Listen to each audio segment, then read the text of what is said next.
আল্লাহুম্মা সাল্লি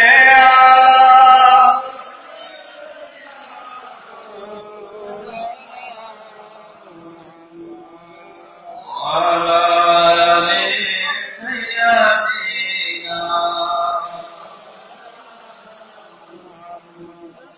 আমাকে বিষয়বস্তু দেওয়া হয়েছে মিলাদুন নবীর উপর আলোচনা করা। আর আমার এই বিষয়ে আমার একটা লেখা দর্শন হাদিস এই বুলেটিনে এই প্রকাশনায় এটা প্রকাশিত হয়েছে। তো মিলাদুন নবীর কথা এই বলার সময় আমি আরেকটু আপনাদের হুজুরের দিকে চলে যাচ্ছি।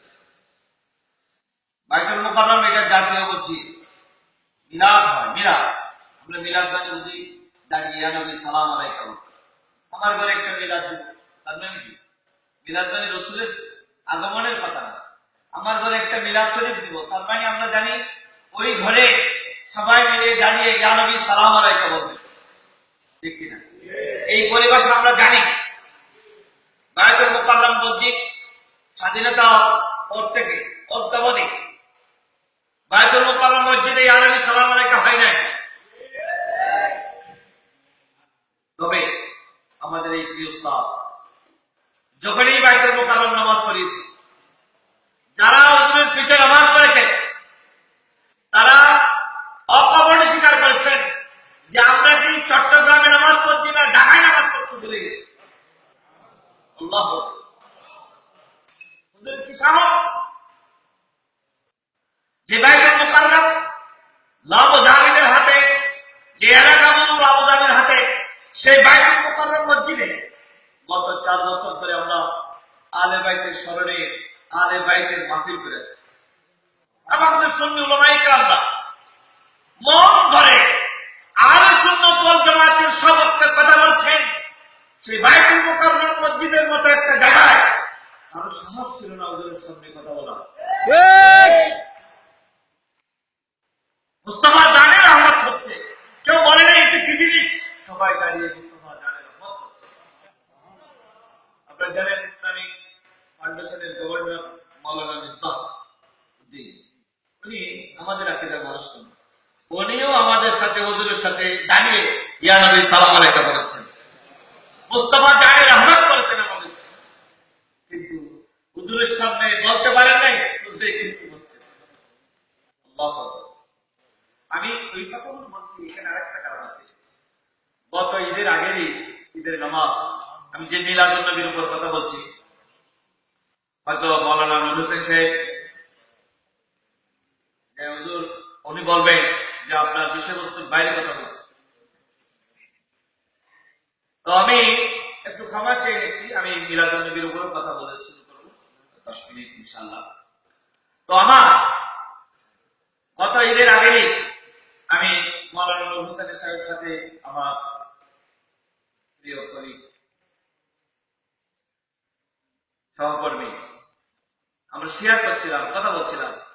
গত ঈদের আগেরই হুজুর আমাদের হুজুর মাওলানা জালালউদ্দিন কাদের জানলাম এখানে আপনারা জালালউদ্দিন কাদের ইন্তেকাল আমরা ঘরে বয়স না আলহামদুলিল্লাহ। হুজুর গত ঈদের আগেরই ঢাকা কেন্দ্রীয় ঈদগাহ ময়দানে ঈদের নামাজ পড়েছে। হুজুরের হাতে একটা শিডিউল আছে, হুজুরের নামাজ তকরির কয় মিনিট হবে, রাষ্ট্রপতিকে কিভাবে রিসিভ করবেন, এরপর খুতবা কয় মিনিট, নামাজ কয় মিনিট, মুনাজাত কয় মিনিট লেখা আছে। এটা রাষ্ট্রপতি থেকে এসেছে। হুজুর নামাজ পড়াতে গেলেন, শিডিউলটা দেখলেন সব আছে, সেখানে কিন্তু মিলাদের কোনো নাম ছিল না। তো হুজুর জিজ্ঞাসা করলেন আমাদের দিদি মহোদয়ের কাছে, বললেন আপনি আমাকে যে শিডিউলটা দিয়েছে রাষ্ট্রপতি সিগনেচার করা, এখানে তো রাসূল পাকের সালাম দেওয়ার কোন শিডিউল নাই। হুজুর 40 বছর ধরে এইভাবে এখানে নামাজ হচ্ছে, কেউ ইয়া নবী সালাম আলাইকা বলে না, এখানে মিলাদ হয় না। হুজুর বললেন আমি যখন আছি ইনশাআল্লাহ আমি এখানে মিলাদ করিয়েছি। সুবহানাল্লাহ, আল্লাহু আকবার, ইয়া রাসূলুল্লাহ, ইয়া রাসূল মুস্তাকিম জিন্দাবাদ। হুজুর জিজ্ঞাসা করলেন আমি কি করলে মিলাদ করতে পারবো আপনি বলেন। বলে হুজুর এখানে আর কারো ক্ষমতা নেই, রাষ্ট্রপতির সিগনেচার হয়ে গেছে, এখানে আপনি মিলাদ করতে পারবেন না।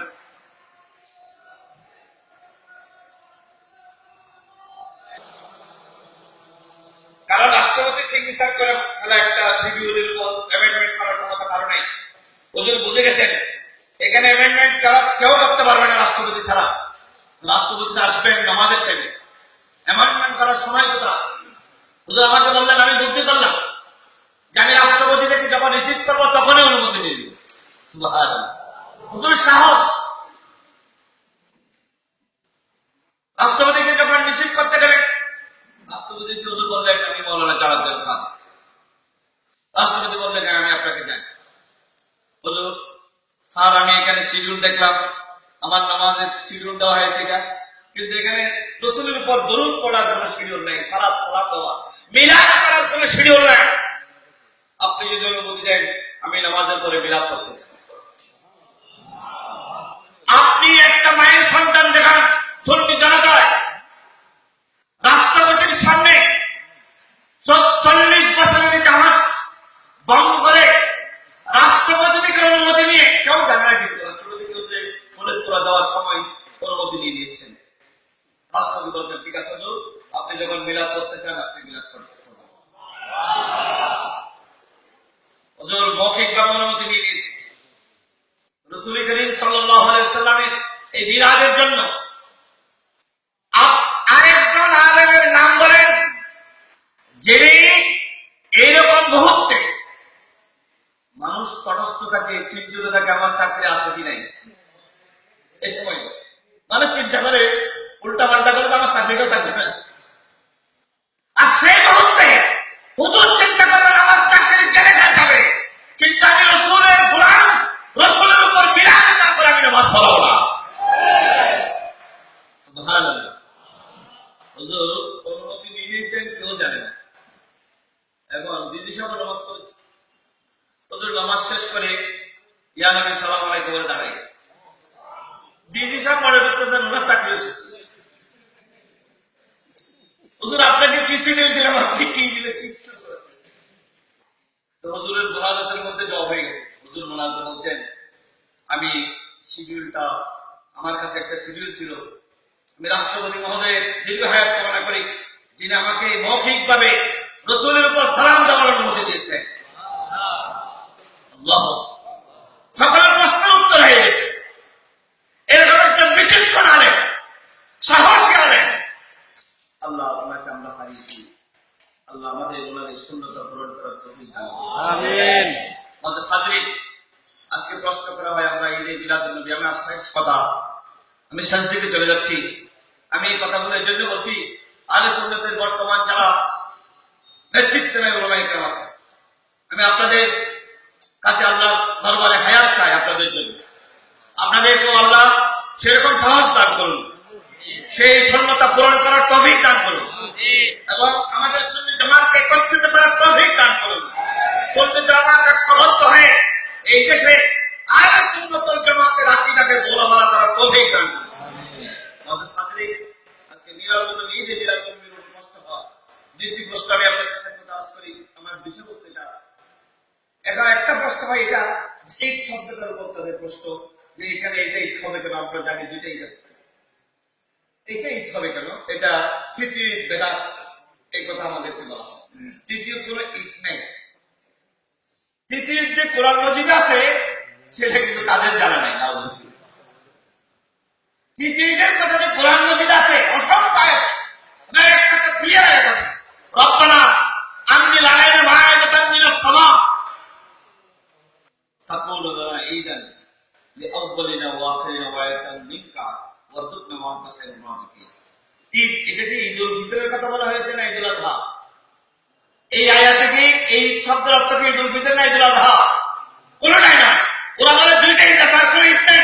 আমি যদি দেখছি আরেকটা ঈদের কথা কোরআন মাজিদে বর্ণিত আছে। ওরা বলে দুইটা ঈদের বাইরে কোনো ঈদ পাইটা দিলাম, আমি কোরআন মাজিদে আরেকটা ঈদ দেখছি, ডাইরেক্ট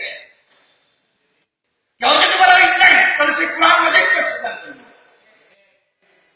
আর কোরআন মাজিদকে স্বীকার করলে তাহলে তৃতীয় যারা অস্বীকার করে, তৃতীয়ত আমি শুধু ঈদে মিলাদুন নবীর কথা বলছি না, ওই দিন ছাড়া যদি কেউ তৃতীয় স্বীকার করে তো কোরআন মাজিদের একটা আয়াতকে সে স্বীকার করে।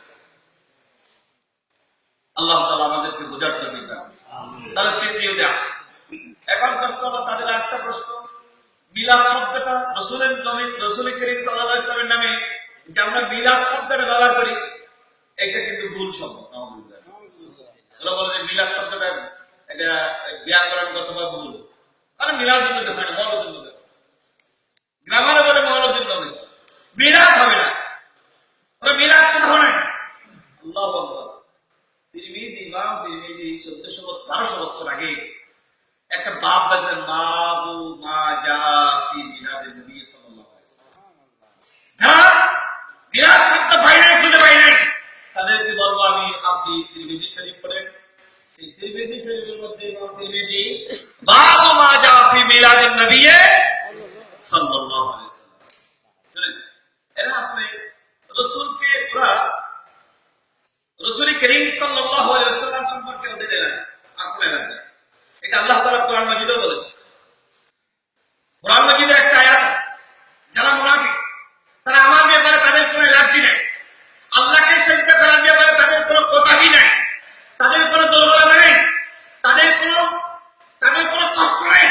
তাদের একমাত্র কষ্ট যখন রাসূল করিম সাল্লাল্লাহু আলাইহি ওয়াসাল্লামের কথা আসে, তখন রাসূলকে মানা যাবে কি না যাবে না, রাসূলের কাছে রাসূলের গোলাম হওয়া যাবে কি যাবে না, এই বিষয়ে তাদের কষ্ট। এরাই হলো মুনাফিক। বলেন নাউযুবিল্লাহ। কোরআন মাজিদে আছে ওয়াজাদিলা লাহুম তাআলা ইলা মা আনজালাল্লাহ ওয়া ইলা রাসূল। আল্লাহ কোরআন মাজিদে ইরশাদ করেছেন, আল্লাহ তাআলা ইরশাদ করেছেন, আমি হে রাসূল, আপনি যখন তাদেরকে আমার দিকে আহ্বান করবেন এবং আপনার দিকে আহ্বান করবেন, ওরা ইয়াসুদ্দুনাকা রাআইতাল মুনাফিকিনা ইয়াসুদ্দুনাকা আনকা সুদুরা। আল্লাহু আকবার। রাআইতাল মুনাফিকিন, আল্লাহ বলেন যে মুনাফিককে আপনি দেখবেন তারা নামাজ পড়ছে, আল্লাহর হুকুম হাকাম মানছে, কিন্তু আপনার দরবার আসতে চাচ্ছে না। বলেন নাউযুবিল্লাহ। কারণ এখানে হুকুম দুইটা, আলো ইলা মা আনজালাল্লাহ ওয়া ইলা রাসূল। তো তারা দুইটাকে অস্বীকার করতে না, শুধু রাসূলের কথা আনকা সুদুরা। তারা আল্লাহর থেকে বিরত থাকতে চায়, তারা আল্লাহর উপর যা নাযিল হয়েছে তার থেকে বিরত থাকতে চায় না। এখন আপনারা হিসাব করেন, বাংলাদেশে যারা আহলে সুন্নাত ওয়াল জামাত বিরোধী আছে, তারা কি নামাজ পড়তে কোথায় করে? মা আনজালাল্লাহর ব্যাপারে তাদের কোনো প্রশ্ন আছে? নামাজ আসক্তের ব্যাপারে প্রশ্ন আছে? তাদের কি রোজার উপর কোনো প্রশ্ন আছে? আল্লাহ কোরআন মাজিদে বলেছেন মা আনজালাল্লাহর উপর কোনো প্রশ্ন থাকবে না। আপনি মুনাফিককে দেখবেন তারা শুধু আপনার কাছ থেকে বাইরে চলে যেতে চাইবে। তাহলে আপনারা এমন বিভক্ত করেন, আহলে সুন্নাত ওয়াল জামাতের উলামায়ে কেরাম যারা অনুসারী আছেন, আপনাদেরকে যখন বলা হয় যে হুজুর আপনি ইসলামের কথা দাওয়াত দেন, আপনি রাসূল করিম সাল্লাল্লাহু আলাইহি ওয়াসাল্লাম গোলাম হওয়ার কথা বলেন, আহলে সুন্নাত অনুসারী যারা আমরা যদি ইয়া মুহাম্মদ সাল্লাল্লাহু আলাইহি ওয়াসাল্লাম, আমরা ইয়া নবী সালাম আলাইকুম যখন বলি, কোন আহলে সুন্নাত ওয়াল জামাতের লোকামি অনুসারী এবং যাদের দিলের মধ্যে রাসূল ইসলামের প্রেমের মুহাব্বত ভালোবাসা আছে, তারা যখন আমরা চুমু খাই, কেউ জিজ্ঞাসা করে এর কোন দলিল আছে কিনা, কারণ এটা রাসূলের সম্মানের ব্যাপার। আর কিন্তু যারা আহলে সুন্নাত ওয়াল জামাতের অনুসারী নয়, তারা দেখবেন খালি দলিল বুঝে, রাসূলের সম্মানের ব্যাপার দলিল। মিলাদুন নবী আর নামাজের ব্যাপারে কোনো ইখতিলাফ করে না। যখন মিলাদুন নবীর কথা আসে, রাসূলের শানের কথা আসে, তখন তারা ইখতিলাফ করে। আল্লাহ তাদেরকে বলেছে রাআইতাল মুনাফিকিন, ইয়া রাসূলুল্লাহ আপনি মুনাফিককে দেখবেন তারা নামাজের ব্যাপারে ইখতিলাফ করবে না, তারা রোজার ব্যাপারে ইখতিলাফ করবে না, তারা সবসময় যখন মিলাদুন নবীর কথা আসবে তখন ইখতিলাফ করবে। এই মুনাফিক থেকে এই দেশকে রক্ষা করা আমাদের দায়িত্ব। মুনাফিকদের হাত থেকে ইসলামকে রক্ষা করার দায়িত্ব কর্তব্য আমাদের। এই মুনাফিকের হাত থেকে আমাদের সাধারণ মুসলমানদেরকে বাঁচানোর দায়িত্ব কর্তব্য আমাদের। আমার এটা অনেক লম্বা কথা ছিল মিলাদুন নবী সাল্লাল্লাহু আলাইহি ওয়াসাল্লামের উপরে। রাসূল করিম সাল্লাল্লাহু আলাইহি ওয়াসাল্লাম শেষ কথা বলে যাচ্ছে মিলাদুন নবী, এটা বুখারী শরীফের একটা হাদিস আছে, এটা আমাদের হুজুর থেকে আপনারা শুনতে পাবেন, ওলামায়ে কেরামরা কেন উপস্থিত হয়েছেন, যে আবু লাহাব যার শানে একটা পরিপূর্ণ সূরা নাযিল হয়েছে, সূরা লাহাব, সে আবু লাহাব সোমবার দিন আযাব থেকে রক্ষা পায়। এটা বুখারী শরীফে, বুখারী শরীফের হাদিস আছে, সে আবু লাহাব আযাব থেকে রক্ষা পায় কিভাবে? কেন? নামাজ পড়েছে, রোজা রেখেছে, ঈমান এনেছে। ও তো কাফেরের কাফের, কেউ কি ঈমানদার মনে করলে ঈমান চলে যাবে। সে কাফের রাসূলের মিলাদুন নবীর উপর মুজাহিদিন সাহাবাকে আযাব করেছে।